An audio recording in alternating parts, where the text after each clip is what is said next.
Hello friends, welcome to my channel. आज मैं आपको ब्लाउज़ में बैक साइड में टक्स कैसे निकालने हैं ये मैं आपको बता देती हूँ। बहुत सिंपल तरीका है ब्लाउज़ के बैक साइड में टक्स निकालने का। वो ब्लाउज़ के बैक साइड के टक्स तो हम निकाल लेते हैं, लेकिन क्या हो जाता है कभी कभी हमारे टक्स कम ज़्यादा हो जाते हैं। तो इससे क्या फ़र्क पड़ता है ये भी मैं आपको इस वीडियो में बताने वाली हूँ। तो वीडियो को पूरा देख लो ताकि आपको समझ में आ जाए।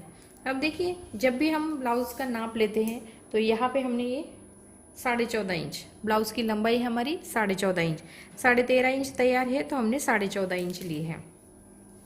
अब देखिए, यहाँ पे हमें गले का नाप लेना है 2.25 इंच पे, और आगे का जो है वो हमारा शोल्डर है।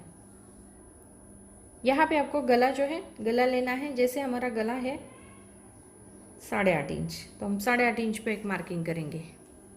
उसके बाद यहाँ पे हमने ऊपर 2.25 इंच लिया है तो यहाँ पे भी हम 2.25 इंच रखते हैं।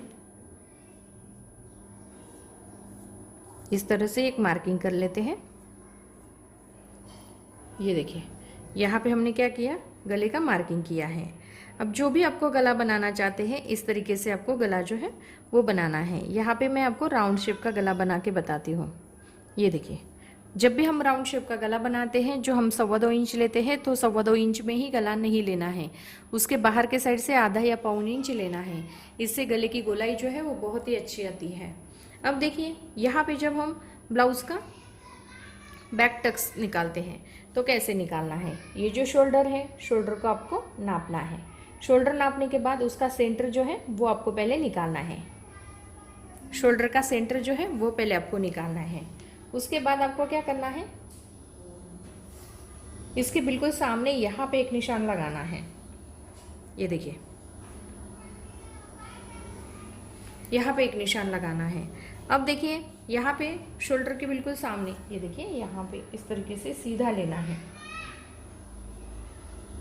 तिरछा हो गया है हमारा थोड़ा सा।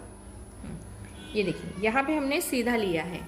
तो यहाँ पे आपको क्या करना है, जब भी आप गला डीप बनाते हैं या आपका ब्लाउज जो है आगे के साइड में झुक जाता है, जैसे कभी कभी बहुत सारे लोगों का ये प्रॉब्लम हो जाता है कि ब्लाउज़ तो ठीक से बैठता है लेकिन पहनने के बाद क्या हो जाता है वो आगे के साइड में झुक जाता है।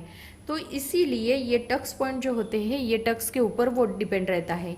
जैसे हमारा ब्लाउज़ आगे के साइड में झुक जाता है तो उसका कारण क्या है, तो उसका कारण ये है, जब हम टक्स पॉइंट लेते हैं तो कभी कभी ये छोटे टक्स लेते हैं, जैसे 4 इंच, 3.5 इंच, 4.5 इंच, तब आपको यहाँ पे 5 इंच पे टक्स पॉइंट लेना है।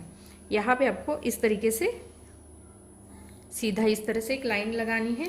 और ये जो बैक टक्स होते हैं ये 1/4 इंच के रहते हैं, ये ज़्यादा बड़े नहीं रहते। यहाँ पे इस तरीके से आधा इंच का पूरा ये टक्स पॉइंट जो है वो बन जाता है। तो यहाँ पे हमारा ये 1/4 इंच इस तरीके से हमें ये टक्स पॉइंट जो है वो बनाना है। तो यहाँ पे आपको क्या करना है, जब आगे के साइड में ब्लाउज झुकता है तो आपको क्या करना है, ये जो टक्स पॉइंट लेते हैं तो इसकी लंबाई जो है वो बढ़ानी है। इसकी लंबाई जब हम बढ़ाएंगे तो आगे के साइड में जो ब्लाउज झुकता है हमारा वो नहीं झुकता, क्योंकि आगे के साइड में आएगा तो वो शोल्डर के ऊपर ही शोल्डर की फिटिंग आएगी, कमर के पास ही कमर की फिटिंग आएगी, आगे के साइड में ब्लाउज नहीं जाएगा। तो अब देखिए, यहाँ पे क्या हो जाता है, जैसे हमारी ब्लाउज़ की लंबाई होती है उसके हिसाब से हमें गले की भी लेंथ देखनी है, उसके हिसाब से आपको ये ब्लाउज़ के जो टक्स पॉइंट होते हैं वो बढ़ाने हैं। जैसे आप 6 इंच तक भी ले सकते हैं, क्योंकि जब हमारा ब्लाउज आगे के साइड में झुक जाता है तो आपको टक्स की लंबाई जो है वो बढ़ानी है। तो इस तरीके से ज़्यादा बड़े भी नहीं लेने हैं, लेकिन लंबाई ज़्यादा होगी तभी आप इस तरह से ले सकते हैं।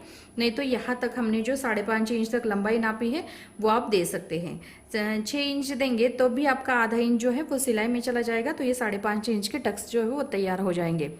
तभी आपको ध्यान रखना है, जब भी आप ब्लाउज़ पहनते हैं आपको ऐसा लगता है कि आपका ब्लाउज जो है आगे के साइड में जाता है तो आपको बैक साइड के टक्स की लंबाई जो है वो बढ़ानी है।